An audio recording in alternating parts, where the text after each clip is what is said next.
British शासनकाल के अंतर्गत 19वीं-20वीं सदी में तमाम सारे सामाजिक धार्मिक सुधार आंदोलन के परिप्रेक्ष्य में सरकार की ओर से अधिनियम लाए गए और समाज और धर्म के क्षेत्र में सुधार के प्रयास किए गए। इस कड़ी में वह कौन कौन से प्रमुख अधिनियम रहे, किस वर्ष लाए गए, किस गवर्नर जनरल के समय काल में वो सारे अधिनियम आए, इनकी जानकारी होना निश्चित रूप से बहुत आवश्यक है।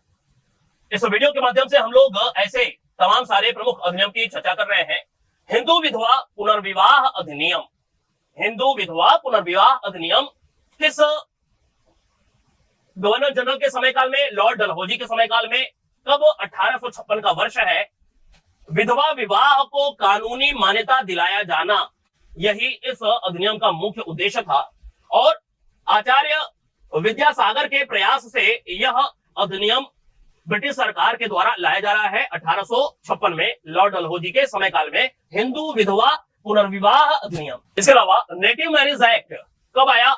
1872 में आया। और 1872 में कौन था गवर्नर जनरल? तो भाई गवर्नर जनरल या वायसराय लॉर्ड नॉर्थब्रुक थे। क्या था इस अधिनियम की मुख्य भूमिका, उद्देश्य? तो अंतरजातीय विवाह को विधिक मान्यता प्रदान करना। नेटिव मैरिज एक्ट का जो मुख्य उद्देश्य था वह क्या था? अंतरजातीय विवाह को विधिक मान्यता उपलब्ध कराना। और याद रखना है 1872 के नेटिव मैरिज एक्ट में प्रमुख भूमिका किसकी देखने को मिलती है? केशव चंद्र सेन की देखने को मिलती है। जबकि 1891 में एज ऑफ कंसेंट एक्ट अर्थात सम्मति आयु अधिनियम लाया गया। सम्मति आयु अधिनियम कब? 1891 में। कौन था वायसराय गवर्नर जनरल? तो भाई लॉर्ड लैंसडाउन थे इस समय काल में। और उद्देश्य क्या था?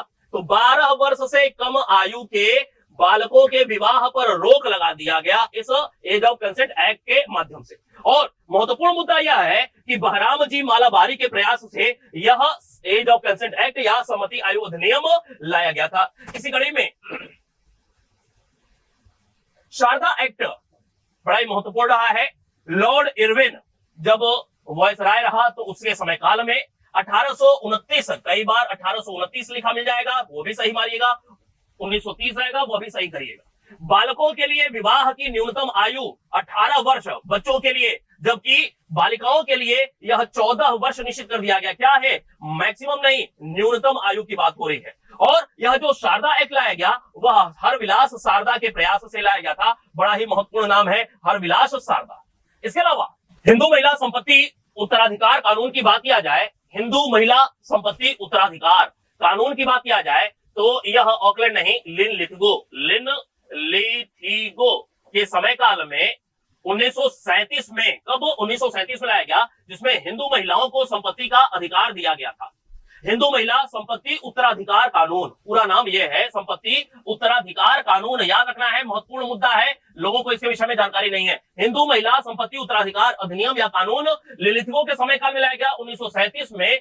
और हिंदू महिलाओं को संपत्ति का अधिकार इसके तहत दिया गया था। जबकि दास प्रथा निषेध कानून की बात किया जाए तो यह लॉर्ड एलनबरो के समय काल में, किसके? लॉर्ड एलनबरो के समय काल में 1842 से 1844 इनका समय काल रहा। 1843 में दास प्रथा निषेध कानून लाया गया था एलनबरो के समय काल में। 1833 के चार्टर अधिनियम द्वारा 1843 को दास प्रथा पर प्रतिबंध लगाया गया था। आपको याद होगा कि सबसे पहले 1833 का जो चार्टर एक्ट आया हुआ था, उस चार्टर एक्ट में दास प्रथा को गैर कानूनी बताया गया था।